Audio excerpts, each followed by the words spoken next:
di Citalk Perdana dari UC Counseling Center bersama saya Alia dari UC Counseling Center, dan juga hari ini kita ditemani oleh Kak Karel. Halo Kak Karel. Halo semuanya, perkenalkan nama aku Karel. Aku sebagai junior konselor dari klinik psikologi Bunda Lisi. Hari ini kita akan membahas suatu hal yang sangat menarik nih, dan yang pastinya sangat sering banget terjadi di kalangan anak-anak yang lagi tumbuh remaja atau tumbuh dewasa. Bener banget gak sih Kak Karel? Betul, kira-kira apa ya teman-teman, kita mau ngebahas apa nih pada malam hari ini? Nah, jadi malam hari ini kita akan ngebahas soal anxiety. Sebelum kita bercerita, terus masuk nih ke dalam cerita kita malam hari ini, dan juga basa-basi kita malam hari ini, boleh dong dijelasin dulu Kak Karel, anxiety itu apa sih? Oke, sebelum aku ngejelasin, pasti teman-teman di sini udah pada sering banget kan dengar anxiety itu apa, anxiety itu apa. Gue lagi anxiety nih. Nah, aku mau menjelaskan secara umum anxiety itu apa sih, teman-teman. Nah, anxiety itu merupakan suatu kondisi di mana kita merasakan perasaan khawatir yang berlebih atau cemas yang berlebihan, yang kemudian hal tersebut akan mengganggu kegiatan kita sehari-harinya, gitu teman-teman. Nah, dari anxiety ini kayaknya aku pernah deh Kak Karel mengalami anxiety juga. Oh iya, boleh coba kamu jelaskan menurut kamu apa kejadian apa yang sampai ngebuat kamu tuh kayaknya aku tuh anxiety nih gitu. Jadi itu waktu itu tuh kan aku pernah ini ya, kayak suka aja gitu ya, namanya kita sebagai remaja gitu kan pasti suka Oke. upload foto, kemudian juga sering kayak upload di sosial media soal diri kita gitu kan ya. Tapi ternyata ketika aku ada sempet nih nge-upload foto saat itu, dan tiba-tiba tuh ada yang kayak komen gitu, dan komennya itu bukan menjudge tapi kayak lebih ke unsur pelecehan. Dan saat itu ketika aku membuka DM tersebut, itu kayak ngebuat aku menggigil gitu, kayak merasa ini tuh emang aku semenjijikan ini atau gimana gitu ya. Saat itu kayak pikirannya tuh jadi kayak overthinking dan kalang kabut gitu. Emangnya kayak gitu bisa masuk ke gejala-gejala dari anxiety ya? Oke, kalau untuk gejala-gejala dari anxiety itu banyak banget ya. Mungkin yang tadi kamu jelaskan itu masuk ke dalam beberapa gejala anxiety. Nah, aku mau sedikit menjelaskan nih ke teman-teman dan ke Alia. Kalau misalkan gejala anxiety itu ada banyak teman-teman. Aku jelaskan ya. Yang pertama, gejalanya itu kayak kekhawatiran yang berlebihan. Nah, kayak tadi mungkin Alia khawatir mau ngupload sesuatu sampai mikirnya apakah aku semenjijikan itu gitu. Padahal kan belum tentu juga ya pikiran kita bernilai sama kayak apa yang orang lain pikirin. Terus yang kedua, detak jantung cepat, deg-degan, menggigil. Dia juga sama kayak yang tadi Alia sebutkan. Terus yang ketiga, berkeringat berlebih karena karena Alia takut jadinya deg-degan berkeringat. Terus tegangan otot, terus kemudian bisa sampai kesulitan tidur. Terus kemudian ada kelelahan itu kayak kita terlalu memikirkan hal-hal tersebut, padahal sebenarnya apa yang kita pikirkan pun belum tentu terjadi kan gitu. Jadi karena kita sering memikirkan hal tersebut, maka kita akan kelelahan gitu. Terus kemudian ada kehilangan konsentrasi, terus mual mual karena psikomatik. Jadi karena kita cemas, kita akan biasanya tuh ada muncul gejala psikomatik. Nah, itu nanti kita biasanya akan ngerasa pusing, mual karena dari si cemasnya itu. Terus udah paling itu aja sih kalau misalkan gejala-gejala dari anxiety kurang lebihnya. Gitu. Oh, jadi gitu ya Kak Karel. Nah, kan setelah kejadian itu tuh aku tuh sempet kayak merasa untuk apakah aku nggak usah upload foto lagi, atau aku emang ditakdirkan untuk tidak perlu mengupload foto lagi setelah kejadian itu. Karena emang setelah kejadian itu kayak merasa mungkin kalau di Islam juga adalah ya, kayak merasa gagal untuk menjaga diri dan lain sebagainya, dan itu ngebuat kita kayak mulai merasa trauma dan lain sebagainya. Apakah emangnya anxiety itu bisa ngebawa ke hal-hal seperti itu ya, kayak trauma, terus trust issue dan lain sebagainya? Karena aku itu sampai uh, beberapa, bukan bulan lagi tapi beberapa tahun aku sama sekali nggak berani untuk ngupload foto aku lagi. Terus aku nggak berani untuk diajak foto oleh teman-teman aku. Palingan kalau foto itu aku cuman mau foto sama kayak keluarga aku, itu pun aku karena yakin mereka nggak akan ngupload dengan sembarangan gitu. Sedangkan kalau sama teman-teman aku tuh sampai yang menjaga jarak banget, jangan sampai mereka itu ngupload foto aku ataupun mereka itu berfoto sama aku. Kira-kira hal-hal kayak gitu itu kondisi yang seperti apa sih? Oke, kalau untuk trauma sendiri itu betul, itu termasuk ke yang tadi kamu sebutkan. Nah, jadi kalau kecemasan sendiri itu pun kita itu munculnya itu bisa bervariasi kayak tadi yang kamu sebutkan itu sebenarnya masuk ke dalam hal-hal atau kayak macam-macam hal yang bisa ngebuat anxiety itu kapan sih kambuhnya. Nah, yang kamu sebutkan tadi itu karena kamu trauma itu, kamu itu berarti masuknya ke pemicu yang spesifik di mana kamu akan mengalami rasa takut itu kembali ketika kamu ngerasain jadi kamu takut untuk mengupload diri kamu sendiri karena kamu takut munculnya perilaku dari orang-orang luar, orang-orang lingkungan kamu gitu. Nah, jadi kalau untuk kecemasan sendiri itu kita bisa muncul kapan saja, kayak misal dari situasi stres, kayak misal kita ada pemicunya kayak mungkin banyak tugas seperti ujian, wawancara dan lain-lain. Terus ada perubahan besar kayak mungkin pas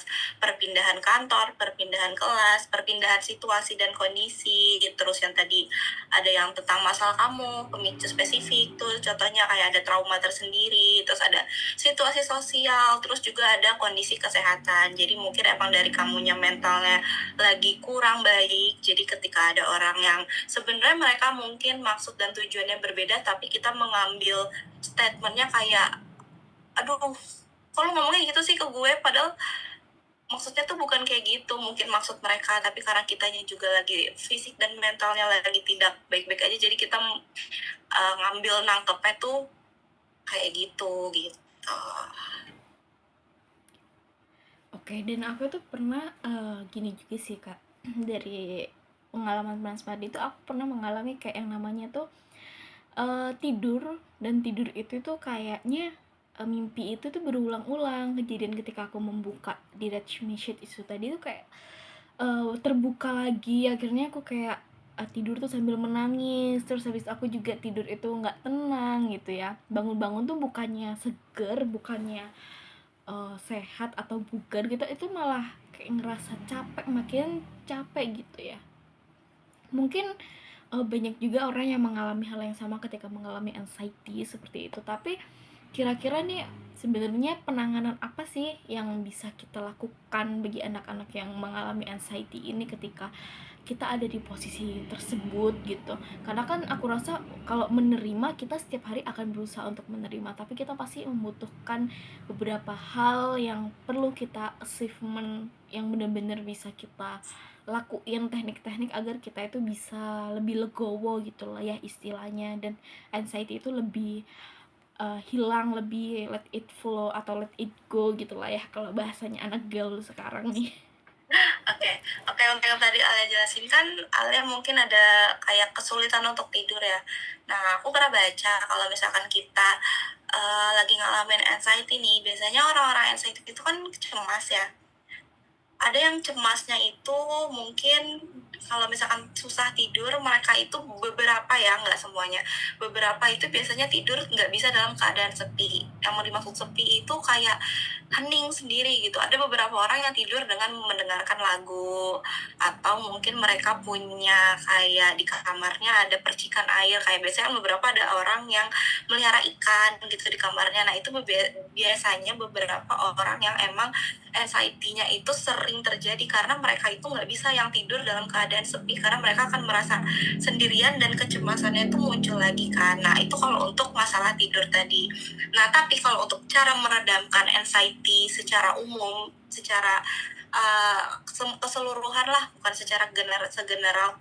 Nah, biasanya itu kita melakukan pernapasan, kayak mengatur pernapasan, kayak mungkin kalau kayak Alia tadi pas mau ngupload foto udah deg-degan duluan nih, udah takut duluan, mungkin kita bisa kayak tarik nafas, buang, terus mengubah mindset, kayak yang tadi mindsetnya emang aku semenjijikan itu ya, kayak aduh gue kalau nge-post foto ini takut deh nanti dinilainya A B C D E F G. Nah itu kita bisa tuh kayak pelan-pelan tarik nafas, buang, mau ngubah mindset kalau misalkan inilah postingan gue, orang mau ngomong apa ya udah gitu kan, yang penting selagi apa yang kita posting masih dalam batas wajar dan masih baik itu nggak apa-apa. Jadi kita harus merubah mindset. Terus selain itu juga kita berolahraga contohnya. Dengan olahraga biasanya itu akan ngebuat pikiran-pikiran kita lebih jernih dan lebih sehat gitu. Terus meditasi, terus juga mungkin menyalurkan hobi-hobi dengan menulis. Terus yang terpenting itu istirahat dengan cukup. Kayak tadi mungkin karena kita cemas jadinya overthinking kan. Nah biasanya kan overthinking itu jadi susah tuh buat tidur, mau merem dikit serasa pokoknya ada yang ngomongin, ada yang ngomong aja. Nah itu berpengaruh nanti ke selanjutnya. Jadi kita harus istirahatnya tuh cukup. Terus kita melakukan kegiatan-kegiatan yang positif, yang kreatif. Jadi kalau misalnya kita kesepian kalau kesepian merasa cemasnya muncul, kita alihkan ke kegiatan positif, kegiatan yang kreatif gitu, bersosialisasi. Nah terus kalau misalkan emang dirasa dari hal-hal tadi, tips-tips tadi itu kurang membantu, mungkin sebaiknya Alia atau teman-teman yang lain di sini itu bisa melakukan konsultasi lebih lanjut ke profesional seperti ke psikolog, ke psikiater, konselor seperti itu. Oke. Nah, berbicara soal psikolog, psikiater nih ya, sebenarnya ataupun mungkin biasanya orang kan, kalau remaja butuh seorang konselor sebaya untuk, sharing gitu ya, juga berbicara gitu. Aku dulu sih waktu nggak bisa tidur bener tuh, aku akhirnya pakai audio terapi, hipnoterapi, jadi agar aku bisa lebih rileks gitu setiap mau istirahat gitu juga. Nah, tapi masalahnya tuh, di zaman sekarang tuh masih banyak orang yang kayak belum bisa terbuka mindsetnya tentang mental health gitu juga ya. Mungkin mereka juga sudah merasakan kalau aku tuh sebenarnya mengalami depresi, mengalami anxiety, mengalami dan sebagainya, tapi mereka itu segan atau nggak mau untuk menghubungi badan profesional gitu. Nah, hal kayak gini tuh kan sebenarnya lebih merugikan kepada mereka pribadi gitu kan ya, Kak Karel ya. Betul. Nah, gimana sih caranya nih mungkin biar kita itu bisa mengajak teman-teman di sekeliling kita jika memang sudah terlihat mereka itu sedang dalam keadaan tidak baik-baik saja, untuk kita bisa arahkan dengan cara yang baik-baik, tidak menyinggung, tapi juga bisa ajak mereka, yuk kita pergi ke profesional, ataupun kita melakukan penanganan ringan dari permasalahan kamu gitu. Karena memang kan di zaman ini juga aku masih sering dengar soal kalau kamu mengalami hal kayak gitu tuh kurang ibadah, kurang gini, kurang gitu gitu kan. Padahal kan memang kita kejadian-kejadian musibah pun yang tidak ingin kita lewati sebenarnya itu suatu hal yang seharusnya nggak terjadi gitu ya, maksudnya kita juga tidak ingin gitu. Dan kalau kita dibilang kurang ibadah, kurang usaha gini pun, kalau kita bisa, kita pengennya kan hal itu tidak terjadi gitu kan ya. Jadi gimana nih kalau menurut Kak Karel, gimana sih cara ngebujuk dan memberikan pemahaman orang-orang terkait hal tersebut? Oke, kalau dari itu pasti kamu sering kan dengar statement dulu orang kalau ke psikolog, lu pasti gila ya, lu kenapa ke psikolog, lu stres, lu apa gitu. Nah sebenarnya statementnya itu sama kayak kalau kita sakit, kita ke dokter, kita bingung, kita nih kenapa batuk terus nggak sembuh-sembuh, berarti kita kemana? Kita ke dokter dong yang profesional. Nah sama kayak misalkan kita ibaratnya kayak kita pusing, kita misalkan pasti kita tahu kan, kita yang tahu lah ya, diri kita sendiri. Kalau diri kita emang lagi nggak baik-baik aja, lagi ada yang salah, yang kayaknya ada sesuatu di diri gue, pasti kita akan cari tahu dong. Nah ada beberapa orang yang mungkin nggak ngerti gue tuh sebenarnya kayak gini kenapa, kayak mungkin depresi. Kan kadang depresi suka ya nangis tanpa alasan gitu. Kadang orang juga bingung, gue kenapa kok tiba-tiba gue nangis, kok gue baperan banget sih, sensitif banget gue. Nah itu mungkin gejala bawahnya ya, gejala kecil. Mungkin ada beberapa gejala yang emang udah tingkat tingkat tinggi gitu, yang emang seharusnya kayak kayaknya gue udah nggak udah harus konsultasi nih. Nah itu tuh kita tuh harus kayak mengubah statement bahwa orang yang ke psikolog itu udah pasti orang gila, orang ODGJ, orang apa. Enggak, jadi kayak statementnya itu kayak kita kalau kita ke dokter aja, kayak kita batuk yang nggak selesai-selesai, ya kita konsultasi ke dokter untuk mengobati si batuk itu. Nah, berarti sama kalau misalkan kita mungkin emang ngerasa kita butuh relaksasi atau mungkin kita butuh mengubah pola pikir kita gitu, kita bisa ke konsultasi juga ke psikolog gitu. Jadi ya itu kita balik lagi untuk mengubah mindset gitu. Nah, betul banget sih. Kita harus lebih bisa open minded, bisa lebih mindful ya mengenai kesehatan Ya, mental dan sebagainya, karena memang kesehatan mental ini sekarang tuh jurusan psikologi juga lagi rame-ramenya ya. Karena betul banyak betul sekali banget. anak muda tuh sekarang banyak sekali yang pengen girang sama jurusan psikologi, karena mungkin mereka sudah merasa ada sesuatu hal yang salah dari diri mereka, tetapi lingkungannya masih belum mensupport gitu kan ya. Nah, kalau aku sendiri tuh pernah denger gini Kak Rel, katanya tuh kalau dokter pun waktu lahiran masih butuh dokter gitu, seorang dokter masih Betul. butuh, dan orang mungkin psikolog pun juga masih membutuhkan psikolog, seorang tenaga profesional kan juga gitu. Setuju nggak Kak Rel? Betul, karena psikolog itu juga manusia, guys. Jadi kalau misalkan kayak aku kan lulusan psikolog juga. Terkadang tuh aku tuh masih manusia gitu. Kadang aku suka emosi berlebih gitu. Terus teman aku suka ngomong gini, apaan sih lu tuh marah-marah mulu? Lu kan anak psikolog, harusnya tuh bisa ngontrol emosi. Nyata kan nggak gitu, guys. Iya, nggak gitu Nyatanya kan ya. kayak aku tuh tetap manusia biasa yang kadang kayak nggak luput dari dosa lah ibaratnya gitu. Kayak aku tahu statement cara ngatur emosi kayak gimana, cuman kan kadang ada di waktu tertentu aku bisa berubah menjadi diriku sendiri, Karelina Ramadhani gitu, bukan sebagai konselor. Nah, Iya. ya kayak gitu. Jadi kayak, nah, fun fact-nya adalah yang kamu tahu, kita tuh sekarang jurusan kayak psikolog itu di Indonesia itu jumlahnya dikit banget loh, cuma 0,02% kalau nggak salah, nggak ada 1%. Jadi kayak menurutku psikolog itu, konselor itu tuh harus dibutuhin banget sih untuk sekarang ini. Iya, bener banget, aku sangat setuju dengan statement ini. Karena apa? Karena memang aku juga dari jurusan psikologi, dan tidak semua anak psikologi tuh mereka betah ya, maksudnya kayak yang sanggup untuk menyelesaikan sampai akhir. Karena apa? Karena Betul, memang betul. kesehatan mental ini harus sangat kita buat awareness. Nah, teman-teman nih mungkin yang juga mengalami permasalahan mengenai apa nih namanya, kayak mental health, kayak yang tadi kita bahas, anxiety dan lain Ya, sebagainya, anxiety. dan terus membutuhkan tenaga profesional, dan kita itu sebenarnya memiliki platform juga nggak sih Kak Karel? Kasih spill dong. Betul. Nah, kita tuh punya platform online. Jadi buat teman-teman yang mungkin pengen konseling online gitu, kita ada di Mindfirst. Nanti kalian bisa buka webnya. Namanya itu mindfirst.id.